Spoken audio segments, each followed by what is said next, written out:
Okay, good morning to everyone in Europe. Good afternoon, good evening to everyone else around the world. That's become my catchphrase over the weeks because we've had guests from all over the world now. It's been my mission to elevate humanity through this process. And the event started off with all my friends and connections that I'd worked with in Europe. So we had this very white European conference, and I was like, this is not elevating humanity. So over time now we've expanded to every continent. We're bringing in speakers from all around the world.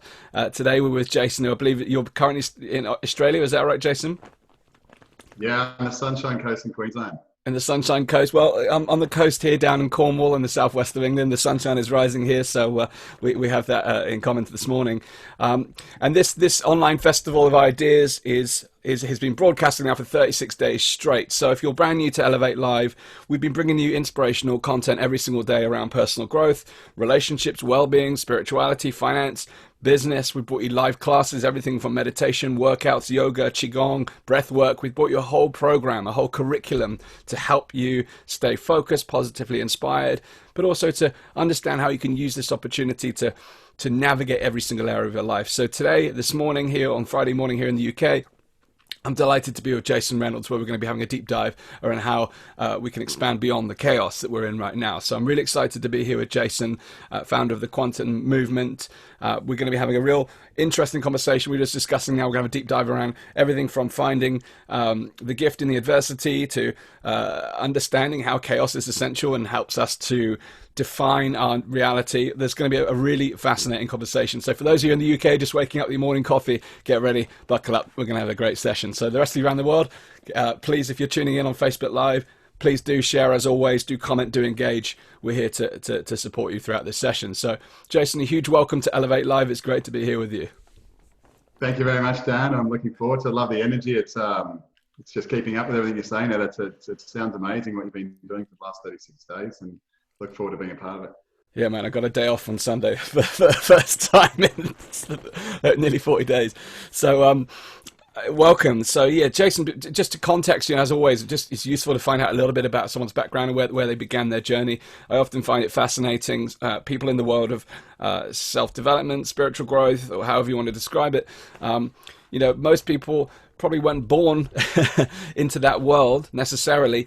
So I'm really fascinated to understand your path and what took you on this journey that you're on right now with the Quantum Movement. Yeah, okay. Thanks, Dan. Look, to me, I don't have any one defining moment. I think I'm defined by every moment as it moves along. I ironically listening to you earlier, for me, it's all been about questions. I've never accepted when people used to tell me that this was the way that it was and it's always been that way. I've always rebutted that from a young age, and probably to the detriment of my relationship at times with family and friends, because it's I just didn't accept the way that things were. That I didn't even accept that things were great. I wanted to know, and I had questions, and at a young age I saw so many inconsistencies, and I've been probably, ruthlessly independent at times, but a massive introvert for the majority of my life. I think I've only really stepped into myself in the last, 10 to 15 years, and really understanding the way that I see things and finding a voice to be able to express that. But there's a lot of silent exploration, a lot of, I would say, pain, and a lot of discovery through a bottle and through other things as well that heighten and dull awareness. So there's no for me that the whole journey now is about, look, my focus has been a lot about people and service to changing and assisting for people to find their own truth. But I've come to realize more and more, which is an interesting thing, that I'm my number one student. And it sounds like when you're in business and to serve other people, it's maybe the wrong thing to say, but it's what keeps me really aware and present to my own accountability to what it is that I'm sharing. Jason, there's so much we have in common here. So for many years, growing up, I would, by all accounts, would have been described as an introvert. I sat on the sidelines. I was very quiet. I was very reserved. When I speak on stages now and I tell people the story that, I would never speak up, or, I would be nervous speaking to an individual, let alone a crowd. And there's this there's this balance now that's emerged, whereas I need my introversion in order to go into my cave and explore my mind and look at concepts and start to do the creative work. But I also have now the more extroverted side, which enables me to communicate in the way that I do now. And whatever type of personality assessment I do, I'm always very finely balanced just over the extroversion line now. But actually, a lot of that for me was unraveling all of my self-esteem, self-doubt, and fears and limiting thoughts that had kept me in bondage really for many years. And actually it was navigating all of those that enabled me to start to transcend that. And what's very interesting about what you said there in terms of the way you view service, I view it the same way. To me, leadership is about carving a path for others, and in order for us to do that, people like you and I who are, have that questioning and curiosity will always go places where other people haven't yet been in order to then shine a light for others to follow. So I think that's I really think that's a beautiful way to assess the situation, because that's how we transcend boundaries and go beyond the current reality to create new realms. So I find that deeply fascinating. So I think we're going to have a great conversation here, Jason. That sounds good. Sounds good. So, in terms of your own journey, what have been some of the most profound lessons that you've learned from your own evolution? Well, a big part of it is that what I thought to be true, that most often the opposite was the answer. And I think it's something that I eventually then start to look in the darkened spots, the ignored spots, rather than what I thought to be obvious. Like, there's a nature of that people believe that they want to heal themselves by learning how to heal. To me, that's, it's part of the illusion that's there, that we try to get good at something to order and have it in our lives. Like, we want to be happy, so we try to be happy, where to me, what the truth is our happiness is always there. It's just our ability to be able to confront things that take our attention away from it, that keep us distracted, that at times, where people talk about not being a great communicator. They're not that they're not great communicators, they're just not prepared to be able to express themselves and deal with how they're received or not received by others. See, so when we're on maybe a stage, and I know this was the truth for me when I was younger, if I knew I had to speak in class, I was precise in the week leading up to that I would slowly get a little bit sicker each day. I'd start to talk about it precisely with my mum. It was perfectly done, that it couldn't be brought into any sort of question, because I had no way that I was going to stand in front of people and talk. So, and that was me not wanting to be able to be received and not being willing to be rejected by others. And once I realized that everything comes down to me, and once I accept myself as I am, not in the eyes or through the eyes of others, that it doesn't really matter what's going on. And it just makes me realize that how our freedom is not about running around in a field. It's not about the wind through the hair and those types of things. It's about our ability to be able to express ourselves without taking responsibility for how someone else might receive it. And it's a really big thing these days with, people feel, I see there were some kids in my street the other day doing amazing skateboard set up on the footpath that I was like, wow. All you could hear was bang, bang. And it was, and I thought that this is cool. Look at these guys, are having a great time. And then I saw, as I was out there, one of the neighbors was a bit older come out, and I saw the body language and the look, and he wasn't happy. But with all this stuff going on, he didn't know if it was okay to be angry. He didn't know if he was allowed to be. Is it okay to be? Should I be? And that's what I think is, people are living inside a space within themselves that they're not even understanding or in control of. They are reactive to what's going on around them. And it's because we're so used to taking direction from others because we don't understand ourselves. And it's become all too common. So for me, the most profound things are in the simplicity that's understood, rather than trying to get caught up in history or ancient teachings or the fact that something's been around for 1,000 years. And this teacher, they have done, it's being able to come to a simplicity where you can start to discern information in a way that's relevant to you. Where we're all, I think in recent times, there's all the talk of the internet, how amazing it is. We can access all this information. But I commonly say that information has become the new ignorance, and it's we used to talk of ignorance being the root of all suffering and the pain and everything in life, but it's information that has become that, because people are unable to let go. They're so used to accumulating and taking on that they become so confused on what actually serves them, what's right, what's wrong, and believing that what's right and wrong for me is the same as what's right and wrong for someone else, and trying to convince them or follow them, rather than truth is a singular experience. It's not a common one. And, you know, that very understanding and acceptance would stop wars, would stop people bickering, would stop racism, would stop all of this stuff, and allow people to accept. The greatness about me is that I'm different.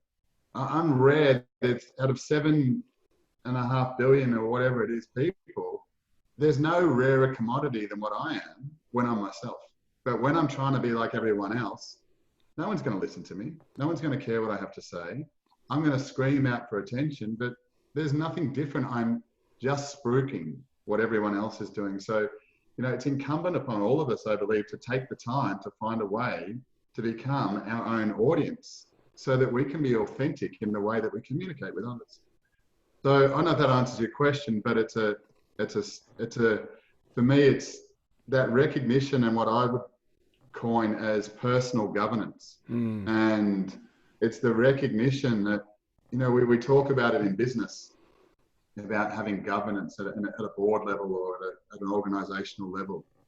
But yet we enter that in a way where we're not even governing ourselves, or we still believe that we are subjected to the environment. I mean, we've got to let go of these paradigms that we're a product of our environment or our mum and dad, or, I mean, these are the victims of life and our own psychology that we keep buying into. It's no one's done anything to me. No one will do anything to me until I accept that that's the truth. And if I don't accept that's the truth, I'll keep asking questions until I find understanding. And the beauty of, to me, the word understanding is we carry so many misunderstandings in our life that you know, can be encapsulated in the word pain.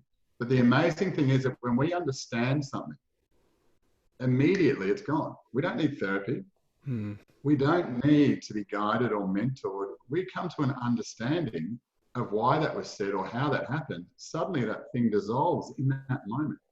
And that's, you know, we put too much responsibility in the hands of others. You know, whether that's blame, whether that's needing intimacy, whether that's needing attention. It's the most profound thing is to start to discover and recognize our own significance, I would say. Powerful, man. Yeah, I think I found my brother from across the world here, because you know, I have this thing called the elevation code, and principle number one is take personal responsibility, which is my word for personal governance, essentially. And the reason I came to that realization for myself was that there's only ever pain in blame. There's only ever pain in blame, and it's there's no healing. There's no forgiveness. There's no exit route through blame. There is no end point. It's just a circle of blame and victimhood that will never actually bring you to a place of inner peace. So I think for myself, you know, my own journey, I mentioned that, you know, I went through this path, overcoming, you know, various different inner limitations. And, you know, when you enter the world of personal development, it gets you to look at, you know, your belief systems, your mindset, the way your thought patterns, and then it questions, where do they come from? And of course, you know, we know our paradigm is created by the time we're 5, 6, 7 years old, which is a product of, we're taught that it's a product of our environment, which is our family, our friends, our education, our friends' friends, our friends' parents, and all the people that we're exposed to at a young age.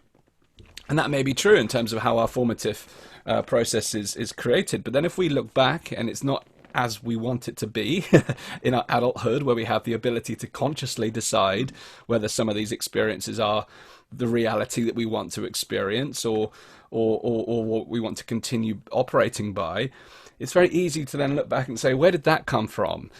And then apportion a meaning to the history of where that behavior or belief system came from, which could be blame, or it could be joy and gratitude and, you know, thanks, depending on whether you think it was a good or bad thing.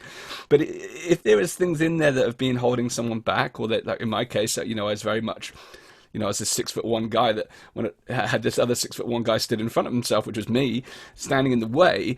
In order to overcome those limitations, I had to let go of some of those things, and I had to take personal responsibility. Actually, the meaning that I had given these situations were down to me. No one else had decided what these things mean.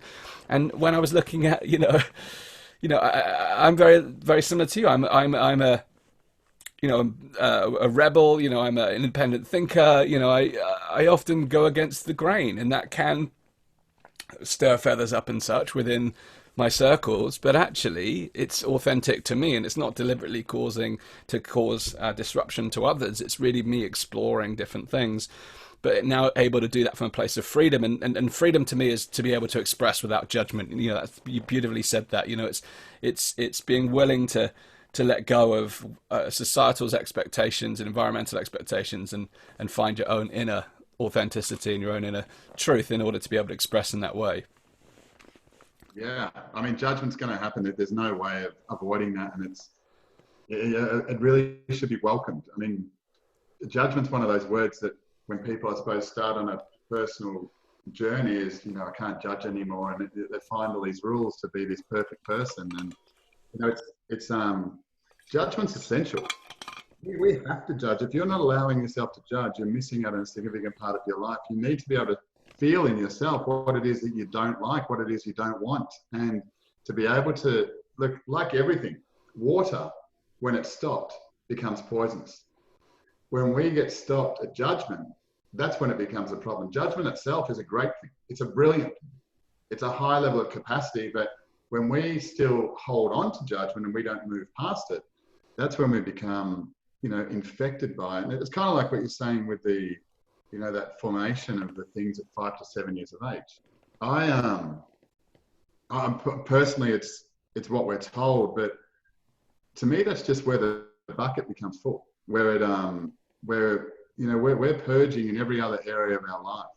We're cleansing, we're releasing, but we don't know how to do this energetically. We don't learn how to do it energetically. And, there's very many, individualized practices and experiences that people teach that can help temporarily.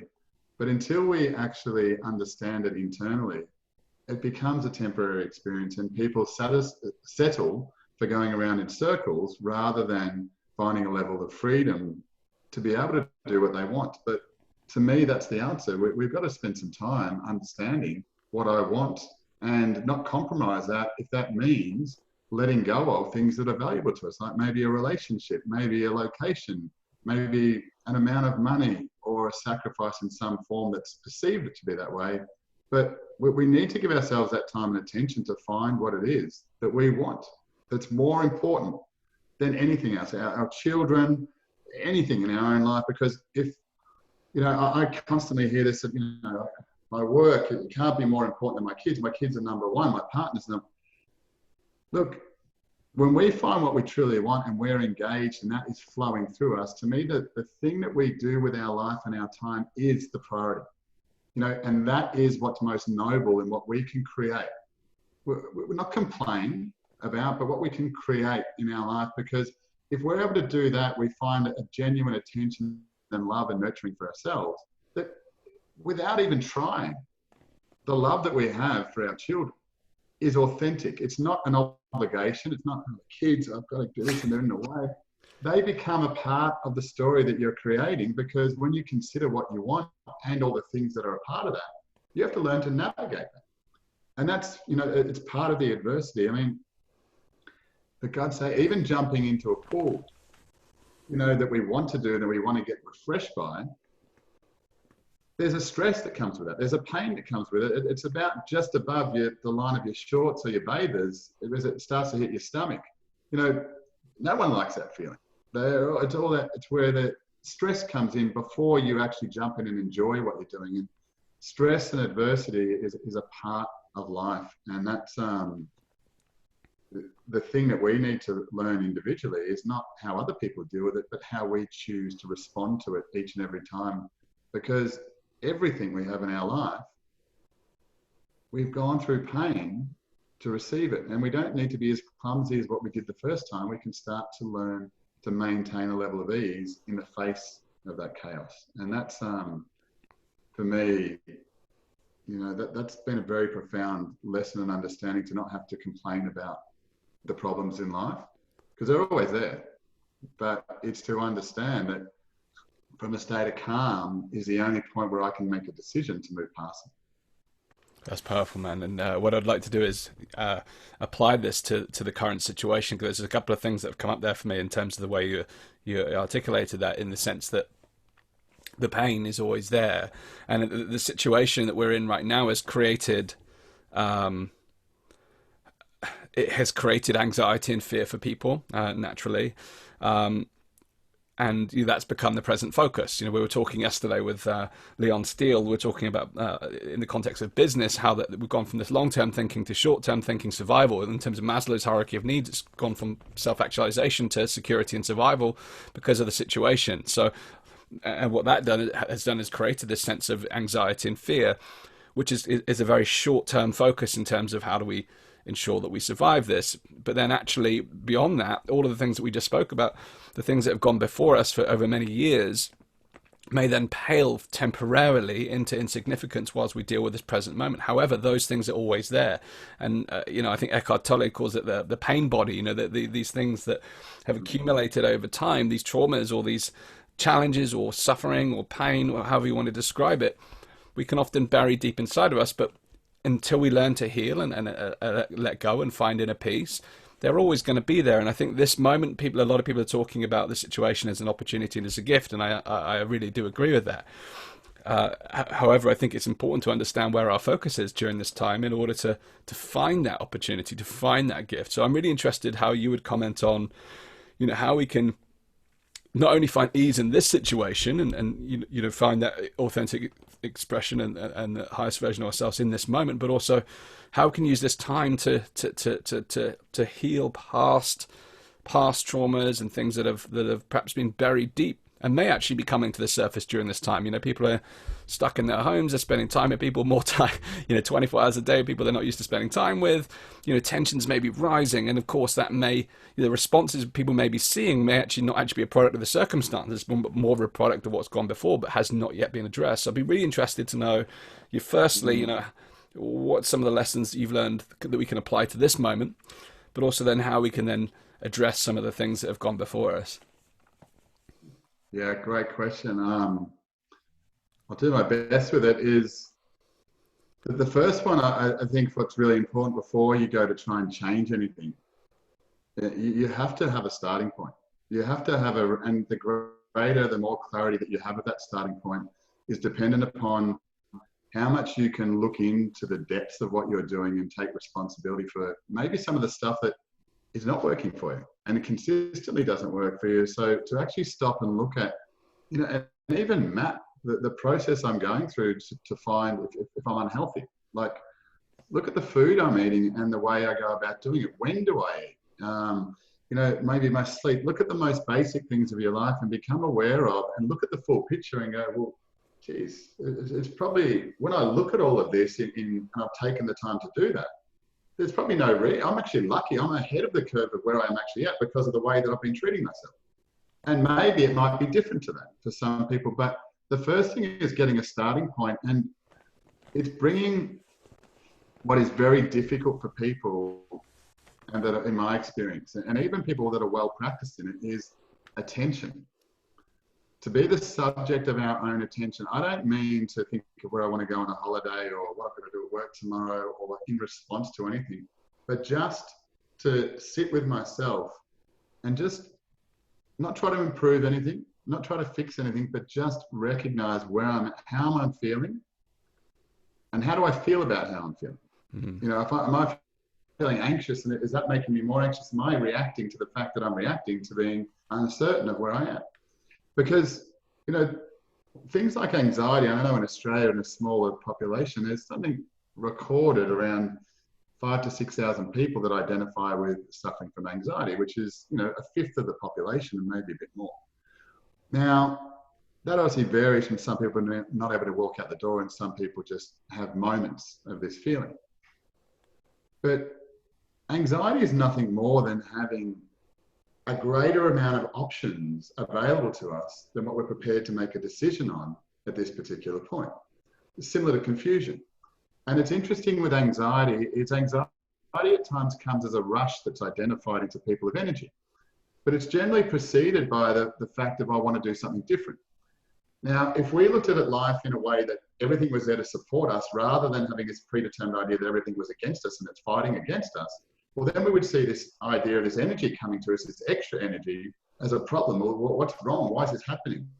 Rather than if we were automatically predisposed, and this is a great thing to start to look at, is if I'm of the belief that everything exists to support me, then I'll start to look to and ask questions about, well, how is this pain supporting me? How is this supporting me? It's, from the concept, if everything was perfect, well, why am I experiencing this? And it's not about being perfect ourselves. It's about, well, everything's in order, everything's in balance. What am I not seeing here? So consider anxiety is that extra energy that's being delivered to us like a gift to enable us to overcome something that we haven't done before. It's that extra bit of juice that we need in order to approach something new. And it's exactly the same in every particular way. And when we recognize that and change that, we start to look at how aligned our life is, because it's coming to support us in our most challenging moments. Now, yeah, it's different. It doesn't feel like it was. We can then move into anxiety, from anxiety into fear. But fear is the certainty of what we doubt. Like, we don't know what's going to happen.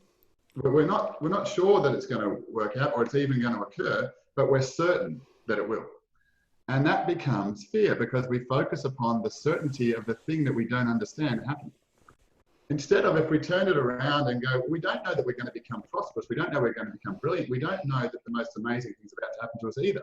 So why don't we focus upon that? And what is it that continues to cause me to act in that way? So, and that's why I'd suggest going back to the start of just looking at this particular time that we're being gifted, to stop and go, well, how do I do things? Even the most important, how do I make a decision?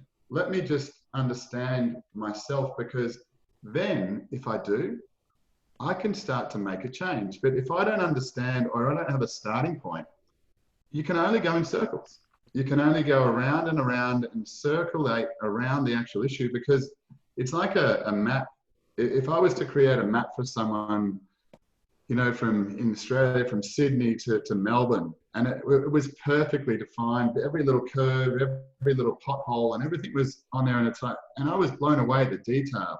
If I was sitting at Ayers Rock and I was intending to read that map and utilize the wisdom that was there, I would get no benefit from it. I'd have to know my starting point. Yes. I have to do that. And if I can't, or I won't, the thing I'm going to find is I'm going to complain about the environment being wrong. It's not the way I expect it, because I haven't come to a point to understand where I am. And it's a hard thing to do for a lot of us, because we're so caught up in being right and wrong. And right and wrong can only exist in the eyes of someone else, or in comparison to another person. I've never been wrong in my own eyes. I've been wrong in my eyes that I wear through looking through someone else's eyes at me. But it's for me probably a difference in getting down to a point of not who I am, but more deeply, like, what am I? Like, what is it? What is it that I'm here for? What is it that I want?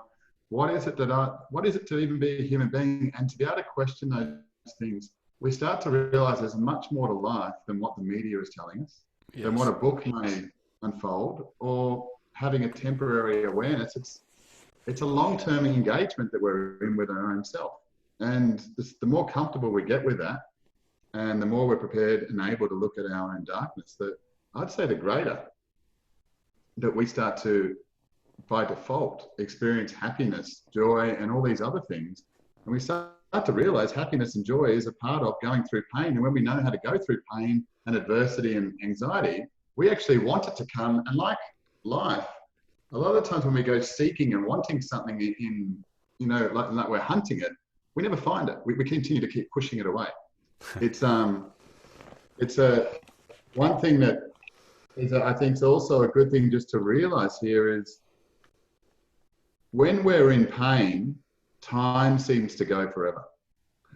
When we're in joy and happiness, like if we had our best friend turn up on our door and they knocked on the door and there was a surprise, I was like, wow, okay, great. Well, I'm going to take the next couple of days off and let's get in. This is going to be great. And before you know it, that time's gone. And it's like, geez, where did that time go? Those 3 days, it's complete. Now, time goes quickly because the degree to which we are present and that we are open and we are in that moment. So when we embrace that person being there and we're going to overcome all the boundaries, all the rules are going to get broken because this is what we're going to do. I'm going to stay up late. We're going to do this. And there is no restrictions. I become free. And time goes like that. If we did the same thing when we perceive that we're in pain, and even when we are in pain, even when we've got a cut on our arm, and we bring all of that pain in that moment, we become present to it. Observe what happens. It goes quickly. It doesn't hang around waiting to get our attention. And this is, we're deciding all these things from anxiety, from fear. And I think the big point for me here is that we've got to stop learning from other people's experiences, but learn from other people how to experience ourselves. That's a very powerful idea. So there's so many things I want to unpack here because this notion of everything happening for us, there's a great TED talk by a lady called Kelly McGonigal who talks about how to make stress your friend because, stress is being demonized as this killer.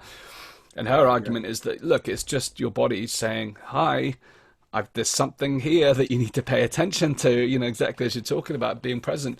It's a case of actually you haven't become present to the stress. You haven't actually, you have this bodily sensation that we describe as stress or anxiety. We recognize it physiologically as overwhelm or stress or however we want to describe it, or anxiety. Yet the solution in itself is to, as you've mentioned, become present to it and actually understand what it means and why it's happening for us, because ultimately it's trying to send a message. And people who experience repeat anxiety, I've had these conversations with, ultimately when we dive into it, it's because there's something from their past or from their experience that's trying to get their attention, but they're simply not. No, well, actually, it's not they're not paying attention to it; it's they don't know how. How do you unravel that? And I think that becomes the next question: is like, how do we first of all become present so that we can be with it, but also then how do we, where there is darkness, how do we bring light to that? Yeah, great one. It's for me. To become present to our own self is first, like we were saying, when you become present to what's going on at this particular time and what you're doing and the habits that you currently have. And a lot of those things will be unseen. But when you become present to that, what can start to occur is you realize a lot of these things are not your habits. They're just the things that you're learning to do in the following and the supporting and the satisfaction of others. And the first part we need to do is to purge those things, because we're not doing them because of someone else, but we're doing them because we haven't chosen to understand how to do it ourselves or what we actually want to do. It's kind of like what you're saying before, people want to, no one wants to know about pain or embrace it if they don't know how to move through it. But as soon as you know how to move through it, you want more of it. It's the same with, a belief. You don't want to know the most denigrating or sinister beliefs that you might hold within you if you don't know how to move beyond them. We don't want to know our darkness until we know how to navigate it. Mm-hmm. So the point is not trying to be happy. The point is learning how to navigate the very most dire situation in our own life. And the opportunity that exists right now is for people to really reconcile that, is my approach to life working? And am I humble enough to ask some questions? And especially as adults, because this is probably one of the most difficult 3 or 4 words for an adult to say, which is, I don't know. In a conversation, if you were to record how many times I don't know would be said amongst a group of people, you probably wouldn't find many. It's, as an adult, and it's ironic because it's children, the lesson that children give us is they don't know. And they ask questions, so they come to their own understanding. And if we can start from I don't know, and we can experience our own humility, we can then profoundly learn because we're prepared to let go of what we already knew. And it's an interesting thing that it's people that I find that are most wise, that are most developed, ask the most questions. And consistently, they don't get to a point of, no, I've done that before. I know all of that. It's, it's time, I suppose, a lot with personal growth that we can get junkies that take on so much information that know everything but do nothing. Mm-hmm. And it's the same with a professional academic. There's those aspects where you become overwhelmed and confounded by all that you've learned. So the how to, for me, it's not, there's no magic pill. And look, I know with the stuff that we teach is, we make people very aware of that this is your responsibility. This is my role here is not for you to become a follower, not for you to become a part of our community. We don't want that. We want you to be independent. We're going to teach you so you no longer need me or anyone else in your life. And the very nature of every bit of education should be about the delivery of independence to people. The problem is these days it's become very much about, I've got to create followers, I've got to create a community, I've got to, because that's what makes me important. And that's, maybe that's an old way, and maybe that's one of the paradigms that will shift and change at this particular point in time, because what my focus is, first of all, and there's a really simple process, which is what I call present moment, which is with a pen and paper and 5 minutes a day and being able to become very present to our own thoughts and learning how to purge and release them. Now that's something that, we teach, and it's the simplicity of doing it and the consistency of doing it that creates a space in our life so that when we are confronted by a situation like now, we are not on the edge of our, like the kettle just about to boil. We've got space, we can take that on, and we can take more on, and we can take more on. And we've got a buffer that we're sitting with, a margin that we're working with, that we have the capacity to choose how to deal with all these moving parts. But when we're on edge, when we don't understand ourselves, so like everything we don't understand, we judge it. We make it a problem, we make it bad. We don't understand a culture, well, that culture becomes a problem. We don't understand a person, we judge them, we talk about it. And it's all of these things that, yes, we can, because it is a bit sexy at times wanting to go and learn a new practice, wanting to go and learn the latest thing that's been done, or the promises of being able to overcome this matrix healing and and to remove a belief by going back and reversing. Like these are the complexities of good intentions of teaching that have been lost in the fact of, if it's not simple and it's not one process, it's most likely not going to work. It's most likely going to require so much time and energy for you to do it that you won't actually have the time to be able to repeat it. So therefore you won't be accountable to it. Therefore you most likely won't do it. And then therefore most likely you will say that the thing didn't work as well. So to me, it's the most simple practices that I could suggest that with a pen and paper, I could show someone how to overcome any condition or disease that they have. But that's just my observation. And that's what I know to be true. But that's my experience. Mm. So, and I like teaching people to do that, but it can be shown in a very different way. And it won't have that effect because there's some simplicities, but not complexities that need to be understood. And I think what's really important is, it's also important to understand within ourselves that we've got to accept at times we don't want to change, and therefore we don't want to learn. And we've got to be responsible for ourselves before we go into a new teaching or a new learning, that we are 100% prepared to change. Mm. Because if we're not, we're just going to be changed. And I would hope, and probably should have said something at the start of this, that just consider that the majority of people, when they learn, their mind is being changed in the moments of listening to other people or reading other people's words. They have these awakenings and awarenesses.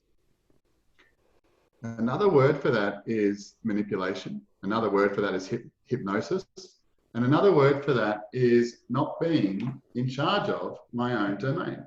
So what happens is we're becoming dependent on being taught. And it's an interesting thing because we can get this great information, but we've got to take that information And I'd even say if anything intrigues anyone here is to write it down and then be able to take to a place where we can then discern it. Well, is this relevant to me? Is it just an interesting concept or topic? It doesn't, I don't agree with it. It's not part of me, but I don't agree with it just because I don't like it. I don't agree with it because I understand myself and what I'm already doing works and enables me to do that. And I'm free in that space. Or I'm not, or there's something I can learn.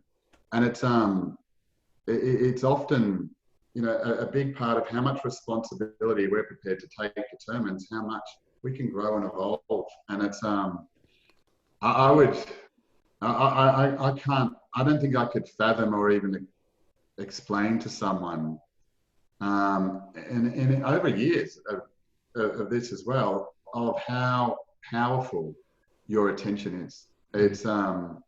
It's spoken about when we talk about, you know, like you've got to be where your attention goes, everything grows, and you know what we invest in grows, and all of these things. But there's a study that was, you know, many people are now becoming more aware of, that was done about 60, 70 years ago, where infants, you know, back in those days, they did these types of studies, but infants were tested to the level that, are they more nourished? Are they given life by nutrients? Or are they given life by the attention, being love and nurturing of others? And, you know, most people are going to say, oh, come on, you know, it's food, you know, nutrients that I can't survive without it. Now, the fact was that the ones that were receiving attention but not nutrients lasted and outlasted those that were receiving nutrients but no attention. And it's to recognize that if we can look at the very fabric of our relationships with the people we love the most, and especially the ones that look up to us, they are seeking our attention. The media is seeking our attention. The governments are seeking our attention. Everyone is seeking what we give away freely, because we don't understand the very value of it. And it's our attention that is the life force that people talk about. There is nothing more powerful than your attention. Your decision guides that attention, and your attention is everything. And if we're giving it away, if we're not recognizing that, and we are not learning to control that at an early age, we spend a large part of our time thinking that we've got some mental illness, thinking that we're going to be sick. We start to kill ourselves because we start to degenerate in such a way that we're not using what we have. We're just giving it away, and we're so sad because we're not receiving anything in return. That I'm doing so much for this person. I've done this. I dedicated my life to them, and look, now they don't care for me.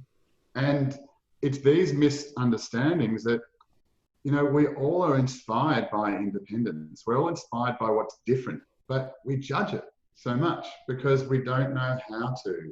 And that's the very thing I'd like to say, is that is the key. To get past the theories, to get past the philosophies, to get past the coffee shop chatters of how life works, and move out of knowing, but into understanding. And, you know, relationships with anyone, it's all about our capacity to be able to hear our darkness brought forward to us, and our ability to be able to be the audience of that is what makes us who we are. Like, it's far out. The things that I love the most, and the people I love the most, have been the one and the most enduring and endearing. And that, yes, they've said some beautiful things, but they're also the people that have been prepared to expose themselves in such a way that they don't care what I think about. Then they couldn't care less, but they've learned to do that. But they've also been prepared enough and attentive enough to me to say that I'm an asshole, that I'm arrogant, that I'm overbearing, that I'm, you know, whatever it may be, but not from a place of trying to bring me down, from a place of, you need to know this. And, you know, I think we need to start seeing people not as victims, but as the true capacity of what they are. But it does come down to, how do I do that? And I suppose that's what my life is dedicated to, is teaching people independence, teaching people to go beyond what I could teach them, but giving them a navigation within themselves over a period of a couple of years to be able to do that, because it's not going to happen by a weekend course. It might alert you to a couple of things. It's not going to happen in a momentary awakening. There isn't, you know, what everyone wants to know, what was the thing that changed it for you? There is, it's, if I want to do something in my life. You know, if I want to propose to a partner or someone that I love dearly, I don't make that decision once.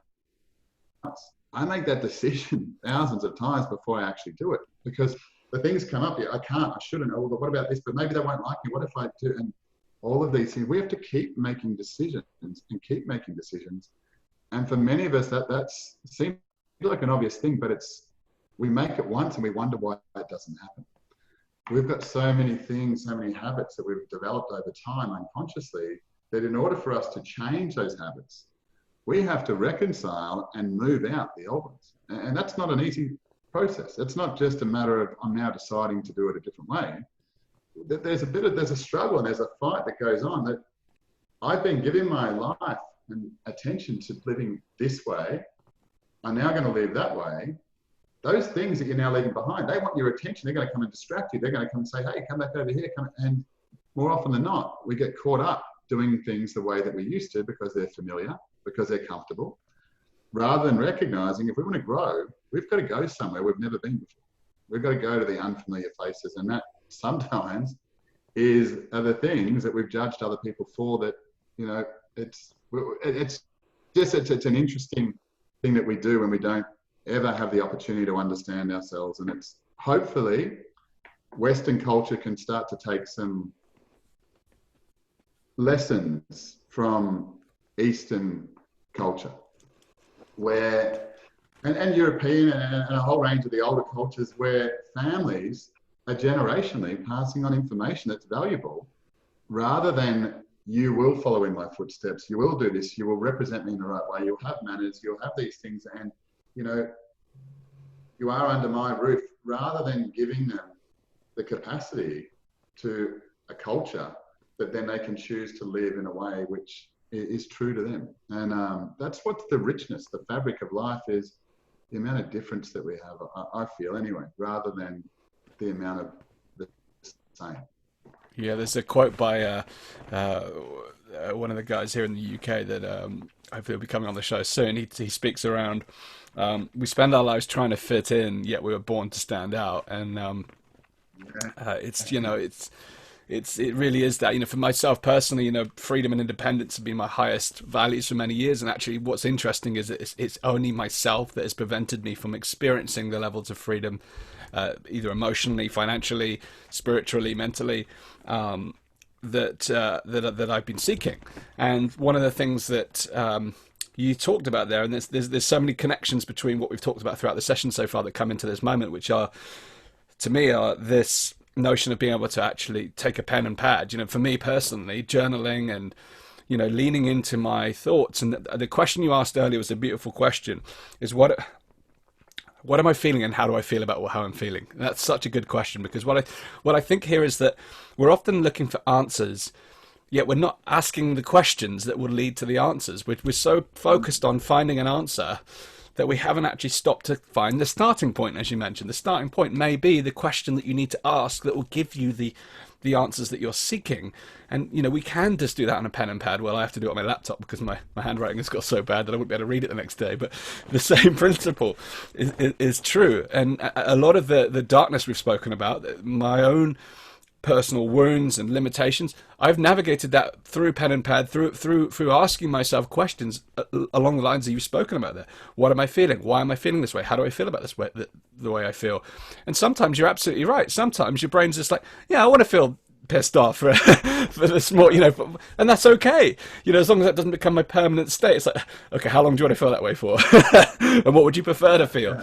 You know, because sometimes we just need that moment to vent and experience. And we had Marcy Locke on here, Sundari, and she's spoken a lot about how people try and ignore these what are labeled as negative emotions. We try and push them away, and actually by pushing them away, they just keep bouncing back.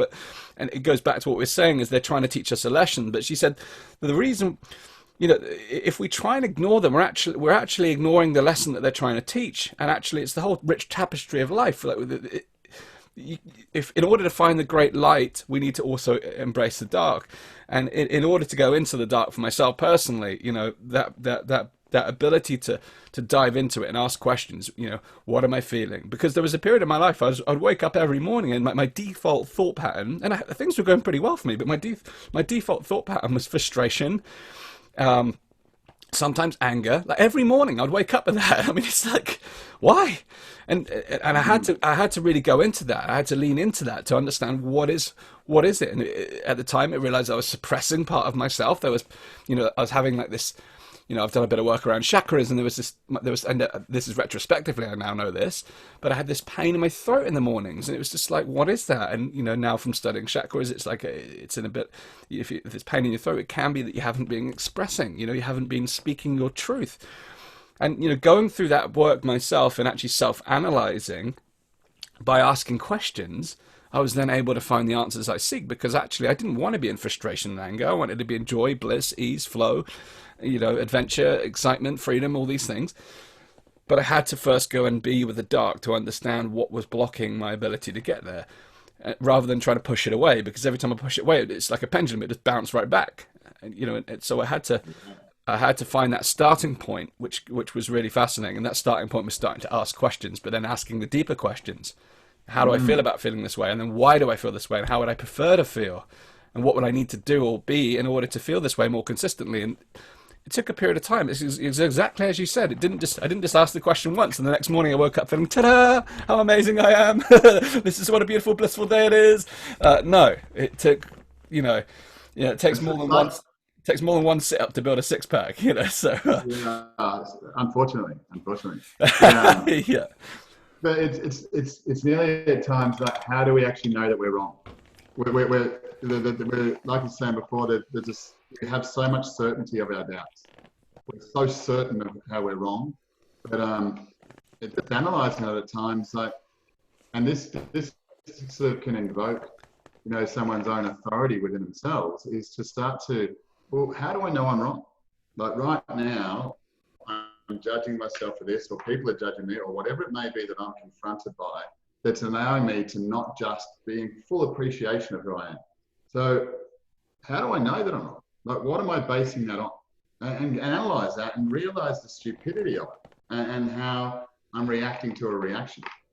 And it's like, I would say one of the more powerful things in life is they're always the most simple things. And because they make us accountable. And for me, the whole nature of, we've been taught a question and an answer is the complete idea of stopping life. We get an answer and we stop. It should be an answer and a question, not a question and an answer, because every answer should lead to a new question. And by default, it then automatically causes continual movement. Now, when we ask a question, that question, I can't remember who it was, maybe Einstein or someone like that, said, if I had an hour to solve a problem, I'd spend the first 55 minutes identifying the question I'm going to ask, and then I'd spend the last 5 minutes answering. And that becomes something that's so profound that everything exists, and we stop in our life at the point where we stop asking questions and we start accepting the idea that's there. And, this concept of darkness it should have no connotations of being bad in any way, because what's bad in life is light. Light is where we've been. There should be no moving towards the light. The light is all around us. If we continue to keep focusing on moving towards the light, the very nature of that, and if we understood where it all comes from, we'd see that the hypocrisy that comes in our own, well, geez, why have I been thinking that? Because moving into the light is where I've been. It's what I understand. It's what I'm aware of. It's what I can see within my own life. My fabric and the richness of my life comes down to the degree of my ability to navigate darkness. And when I do understand that, it no longer becomes darkness. It becomes something that I want and I embrace, and it becomes the thing. And what starts to occur, the more that we do that, the greater amount of success that we have. Because for most of us, what we're doing is we're waiting until crisis comes before we take action. The most amount of energy that's concentrated in people's lives are when they are in the most amount of pain, when they're in the greatest amount of crisis.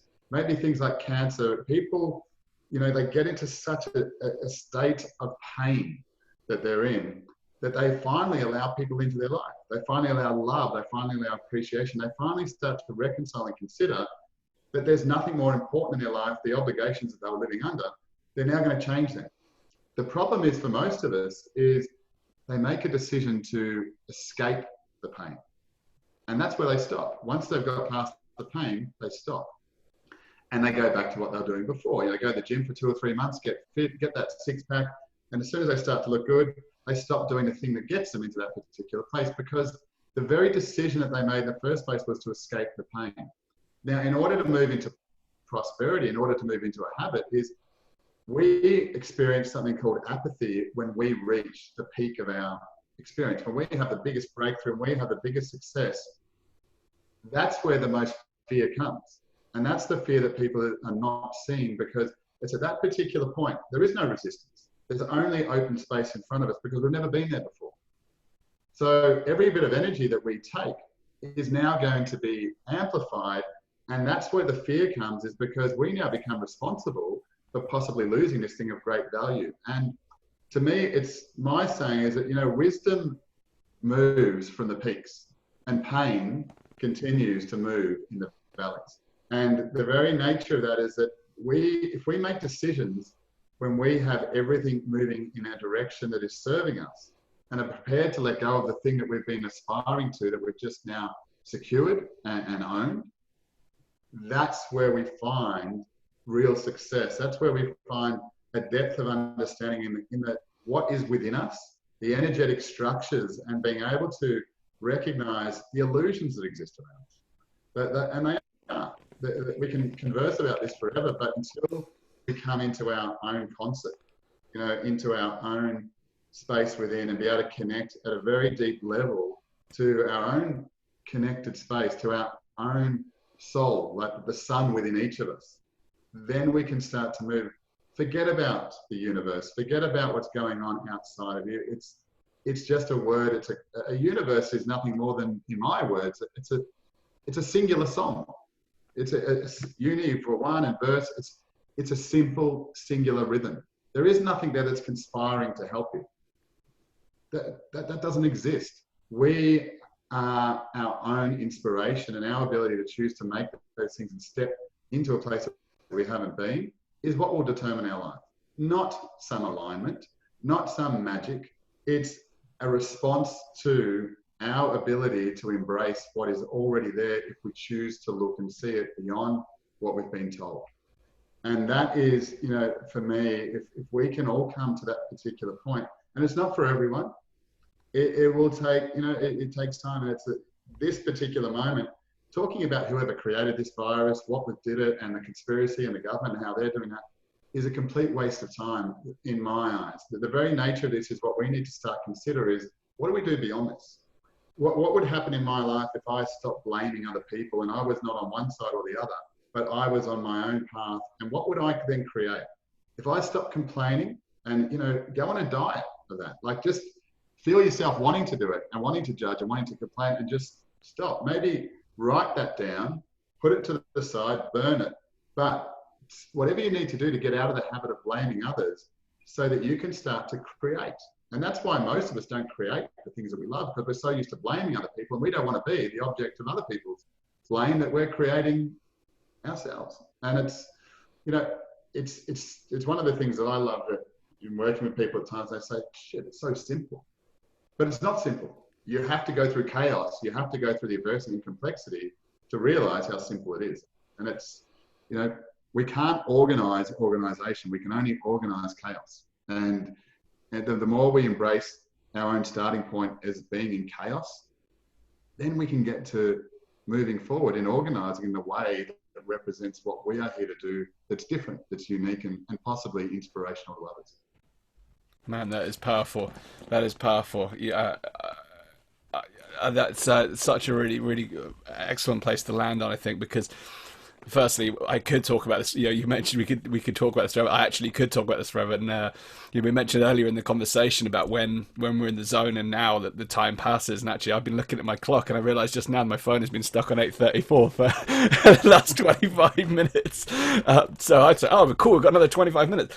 But we just come up to time. So, but I was totally in the zone there. There was some real profound wisdom in there, and I really think that final landing point there of being able to become our own inspiration, we consciously create in this moment of time. I think that is the opportunity that is there for all of us right now. And I love that piece about what is beyond this. What do you want to become, and where do you want to go beyond this, and then where can we take humanity beyond this? Ultimately, that becomes the bigger question, because if we become the fullest versions of ourselves and we bring light to ourselves, then we bring light to others by virtue of doing that. So I think this is a really powerful conversation to start the day over here in the UK and probably finish the day over in ours. So, Jason, it's been a real privilege having this conversation with you. What I would like to do now for those who are watching both live or in the future via the replays, for them to learn a bit more about how they can find out more about you and your work and how they can become part of your community. Would you mind just sharing a little bit about the quantum movement and the work that you're doing? Yeah, thank you, Dan. Yeah, the organisation's a quantum movement. We've been around for a little over 10 years as a quantum movement, and we've never really exposed what we do in any sort of outward marketing, and it's been very much word of mouth and a lot of private mentoring, working with other coaches and developing what they do. But a large part of the work over time has been refined and developed down to work that's now. Yeah, we've taught in groups and over a number of years, but now we're making it a little bit more accessible. So we've only just, I'd say in the last month, just put up something called the Quantum Movement Facebook page. Cool. Websites and all that are starting to be created, but this is probably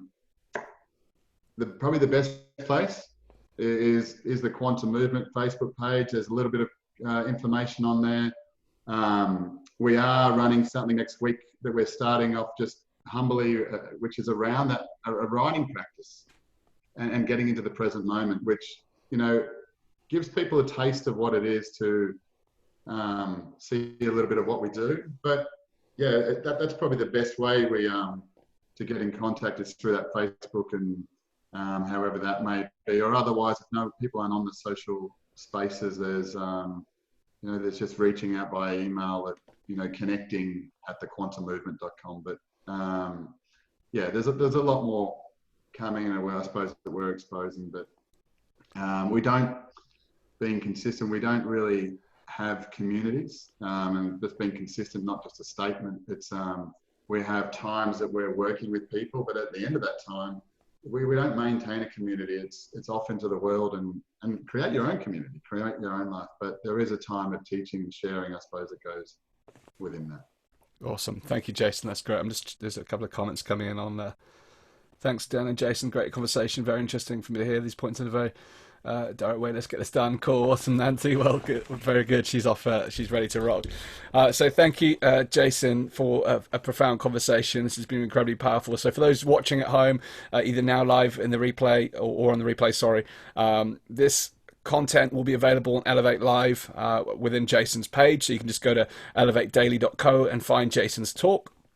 Through there, you'll find Jason's Facebook page. You'll find the full replay of this. Plus, you'll find over 75, I think close to 100 recordings now that we've created in the last 36 days around personal growth, spirituality, well-being, relationships, business, live classes, everything from fitness, qigong, meditation, breath work. We've got a whole program of events for you, both coming up live and retrospectively through the replays. So you'll be able to go to elevatedaily.co and you'll find this talk, which you can watch again in full. If you joined us on Facebook Live and you missed the full conversation, please go and check that out at elevatedaily.co. The replay will be available very, very shortly. So, Jason, thanks once again for an amazing conversation. It's been a powerful session. And thank you again for being part of Elevate Live. Thanks so much, Dan. And I love your energy and great to meet you, a little over an hour ago now. And I really appreciate all the work you're doing. It sounds amazing. And I wish you all the best. Much love.